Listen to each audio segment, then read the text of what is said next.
people can kind of fill in the, yeah, kind of armature, and they just, it's been occurring to me so much lately, and teaching, you see it all the time too, but it's a xenon painting. Yeah, they all sold, but some of them are very cool.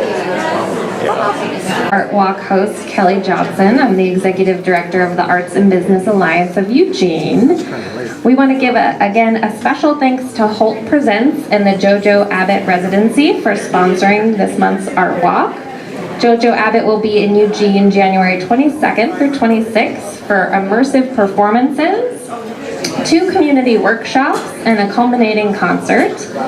And we'd also like to thank our media sponsor, KLCC.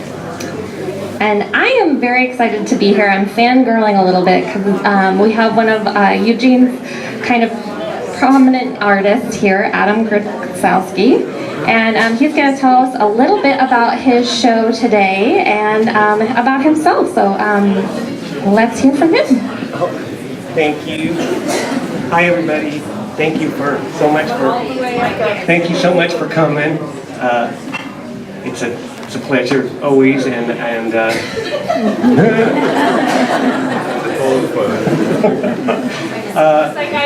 I have very little, planned to say. I was just hoping actually that you guys could just ask questions, and I could fire questions at me or whatever, and I can do my best with. Before I got into answering questions, though, it's been such a long, strange trip when you. 59 years old all of a sudden, don't tell anybody, but it's yeah, it just, somebody said the other day that the days are long and the years are short as you get older, it's just, and I was thinking 33 years in this town and 11 years at the Xenon. Those of you, I see so many faces from the Xenon. I waited on everybody in this town and did a bunch of paintings this time of the Xenon, actually, which is really, there's just been so many, and then people start dying, when you get to this age, there's people aren't here anymore, and just the whole crazy turnaround of humans. But this town has been so supportive of me. The big shout out I want to do is just thank all it's incredible. The number of paintings that people have bought in this town is, when somebody in these income brackets spends $5,000 for a painting to put on their wall, that's cray-cray. It's just extremely overwhelming, and I love everybody who supports me so much, and this town has been so good. And the other quickie to get in is just my students at Lane. The years go by 28 years. After 11 years at the Xenon, I had 2 master's degrees. When I got out here, I thought I want to get a teaching job. That's all I was going to do was teach at the beginning, and and then there were no jobs and there were no nothing. So you wait tables for 11 years, which was awesome actually, and and then heard there was this job at Lane. I moved out here actually to get a job at Lane Community College. I heard of this guy, Bruce Dean, that was this venerable 35-year professor at, instructor at Lane, who was magical, wonderful. And, then I got his job crazily out of it, like 1 in a billion chance. And so it's been amazing, and my students are just it's the best thing in the world. And there's so many people tonight, and I got their kids, I have people that they've been students, and their kids are my students, and their kids are my students. It's just, well, I won't go that far, but. Oh shit. But, so it's just, again, and Lane, not to pitch, but Lane is an amazing place, and our department is so strong across the board. We have wonderful instructors, and it's a wonderful, one of the good things in the world. It's good. So I just want to thank everybody across the board, and so hit me with ask me something. What do you want to know? The circus is an old, because of the wire walking thing that I, got into from climbing. Way back when I was an undergrad and, 18 years old or whatever, I just did all this research on the circus, and then a lot of my prints from my 2 master's degrees are in printmaking, so I spent, like 8 years scritching on copper plates, but before I started painting. But the circus has always been such a classic theme or whatever. But since we actually had a circus at Evergreen, they let us.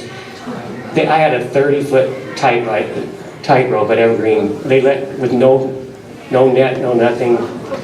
Times have changed. I mean, nobody would let you do that shit these days. But it was.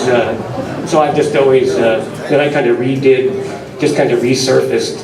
This was kind of a weird show, the bullfighting thing, and then the circus thing, and then the landscape thing. But it's always been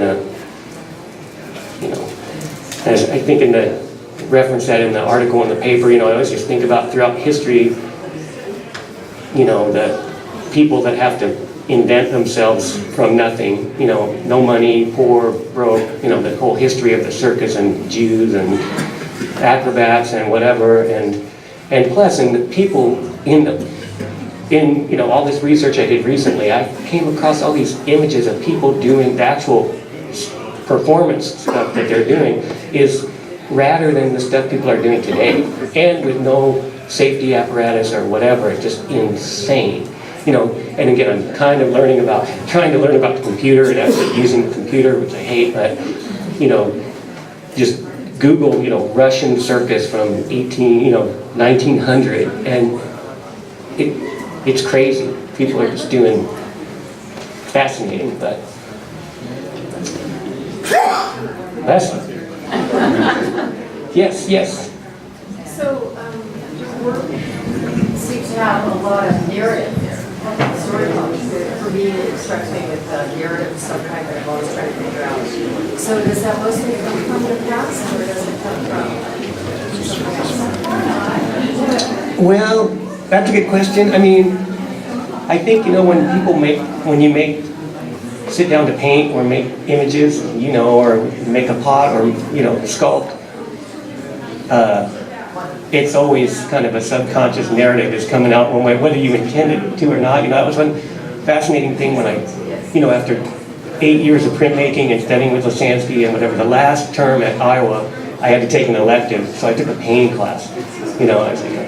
And I just knew as soon as I picked up a paintbrush, I was like, what the was I doing for 8 years scratching on a plate, which is so prescribed and tight. And when you start painting, like stuff, it's almost, sometimes it's a little creepy or whatever. And it's just stuff comes out that you have no intention of. It just comes out, which it's just kind of things start painting themselves. A lot of these, that weird circus painting, which is like an hour over an old painting or whatever, but it's just stuff just kind of, people appear, that you don't know from your past or something. A couple of these big heads was originally, it's a Modigliani, it's a photograph of Modigliani, but then they, in the middle of painting it, it becomes like my dead best friend from high school or whatever. Their faces just kind of show up. It wasn't intentional, wasn't thinking about them, wasn't, just, so the whether it's sometimes the narrative is prescribed and I'm intending to, obviously the bullfighting things or whatever are just kind of a overt narrative, but I think the interesting thing about painting is the narrative that's not, that comes out when you didn't expect it to. What else? Ask me something else. Do you have any kind of different approach in painting such large scale? Well, it's really interesting, that people always think, it's really just the size of the brushes. Big paintings are awesome because, a lot of painting, especially for me now, is very physical. There's a lot of swinging of the paint, and it literally has to do with just the mechanics of your body and so the bigger they are, the more swing you can drive more paint that way. So I love that. But really, a lot of times it's just the size of it's literally you just use bigger brushes. You know, little paintings, which drive me crazy now to have to paint on a small scale. But you know, it's the same amount of brush strokes and the same amount of work. It's just a little tiny painting, and they don't cost as much either. Duh.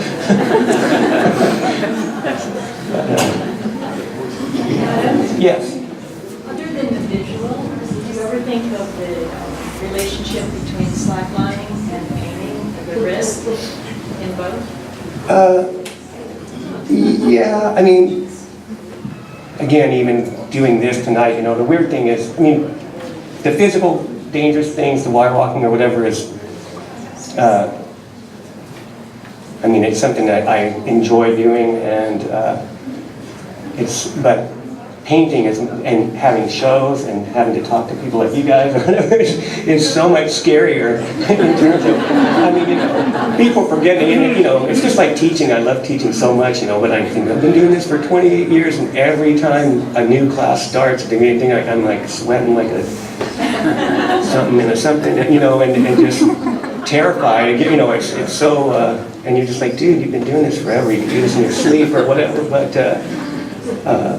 And particularly having to put a bunch of paintings out in front of people, I mean, it's just,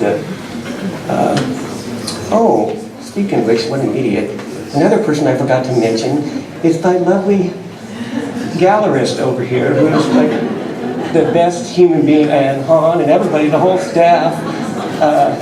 But I mean, yeah.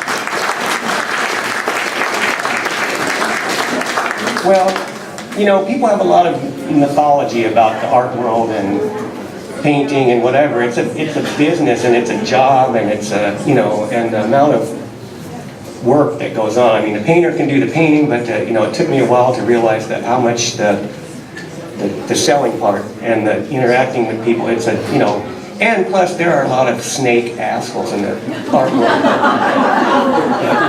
No, I'm serious. I've been ripped off for $45,000 or whatever. I mean, people just steal your work or take off and don't pay you. Or there's a lot of sketchy things, and to have a, you know, just to get lucky in life or whatever, you just find somebody. And our whole journey together, all the stuff we've been through, and it's amazing. So she's a good one, and the whole staff, the bomb. Yeah. These paintings are great. Why are you so humble?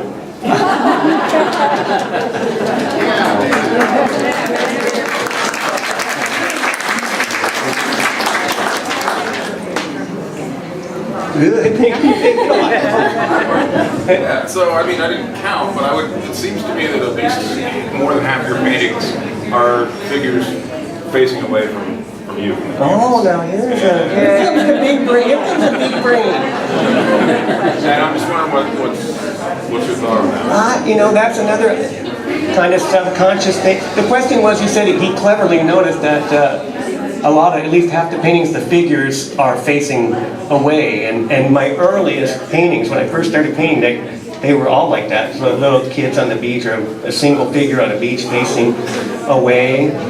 I don't know the answer to that really. I mean, it wasn't intentional, but I oftentimes do that, and you know, which is weird because you think about the painter is looking into the painting, and the viewers are looking at the paintings, and the paintings are supposed to be speaking out, you know, but there's something about the, you know, people walking away, and then in life, I don't know if it's and you can't see faces, you know, you can't see, they're not making eye contact with you, you know, it's, I don't know the answer to that, but it shows up a lot. I mean, it wasn't a conscious thing either, you know, even so, okay, get out of here. Thanks everybody again for coming. That was wonderful, and I appreciate it.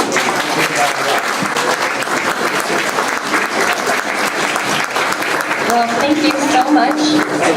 Feel free to look around some more if you'd like. We're going to go to our next stop in Eugene Real Estate at 100 East Broadway, and we'll start our interview at 6:30.